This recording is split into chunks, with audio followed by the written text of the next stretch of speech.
America Israel ଏବଂ Iran ମଧ୍ୟରେ ବଢୁଥିବା ତିକ୍ତତା ଏବେ କେବଳ ଯୁଦ୍ଧ କିମ୍ବା ତେଲ ଦର ମଧ୍ୟରେ ସୀମିତ ନାହିଁ।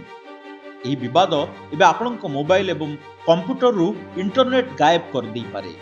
ସମୁଦ୍ର ତଳେ ବିଛାଯାଇଥିବା ଲକ୍ଷ ଲକ୍ଷ କିଲୋମିଟରର କେବୁଲ ଏବେ ବିପଦରେ। ଯଦି ଏହି କେବୁଲ କଟିଯାଏ ତେବେ କେବଳ ଭାରତ ନୁହେଁ, ପୁରା ବିଶ୍ୱରେ ଦେଖାଦେବ ଡିଜିଟାଲ ବ୍ଲାକଆଉଟ୍। ଆପଣ ଜାଣି ଆଶ୍ଚର୍ଯ୍ୟ ହେବେ, ଆମେ ବ୍ୟବହାର କରୁଥିବା 97% ଇଣ୍ଟରନେଟ୍ ସାଟେଲାଇଟରୁ ନୁହେଁ, ବରଂ ସମୁଦ୍ର ତଳେ ଥିବା ମୋଟା କେବୁଲ ଜରିଆରେ ଚାଲିଥାଏ। ଏବେ ଏହି କେବୁଲ ଗୁଡ଼ିକ ଯୁଦ୍ଧର ଟାର୍ଗେଟରେ ଅଛି। ବିଶେଷ କରି ଷ୍ଟ୍ରେଟ୍ ଅଫ୍ ହର୍ମୁଜ ଦେଇ ଯାଇଥିବା ଗୁରୁତ୍ୱପୂର୍ଣ୍ଣ ଫାଇବର ଅପ୍ଟିକ୍ କେବୁଲ ଉପରେ ଏବେ ସଙ୍କଟର କଳା ବାଦଲ। ଯଦି ଏହାକୁ କ୍ଷତି ପହଞ୍ଚାଯାଏ ତେବେ ବିଶ୍ୱର ଡିଜିଟାଲ ଅର୍ଥନୀତି ଧରାଶାୟୀ ହୋଇପଡ଼ିବ।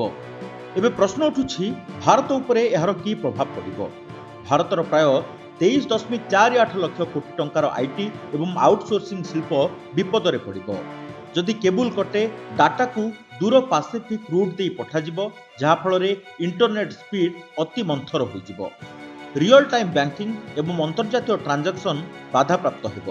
ହାଇ ଫ୍ରିକ୍ୱେନ୍ସି ଟ୍ରେଣ୍ଡିଂରେ ମିଲି ସେକେଣ୍ଡର ବିଳମ୍ବ କୋଟି କୋଟି ଟଙ୍କାର କ୍ଷତି କରାଇବ। ଏହି ସଙ୍କଟକୁ ଦେଖି ବିଶେଷଜ୍ଞମାନେ ଚେତାବନୀ ଦେଇଛନ୍ତି ଯେ ଏହା କେବଳ ଏକ ଏନର୍ଜି ଚୋକ୍ ପଏଣ୍ଟ ନୁହେଁ, ବରଂ ଏକ ଡିଜିଟାଲ ଚୋକ୍ ପଏଣ୍ଟ ସାଜିବାକୁ ଯାଉଛି। ତେବେ ଏହାର ମୁକାବିଲା ପାଇଁ ଭାରତ କ'ଣ ପ୍ରସ୍ତୁତ ଅଛି? ଭାରତ ଏବେ ବିକଳ୍ପ ରାସ୍ତା ଖୋଜୁଛି। ଷ୍ଟାରଲିଙ୍କ ଭଳି ସାଟେଲାଇଟ୍ ଇଣ୍ଟରନେଟ୍ ଏବଂ ନୂତନ ସାମୁଦ୍ରିକ ପଥରେ ନିବେଶ ବଢ଼ାଯାଉଛି।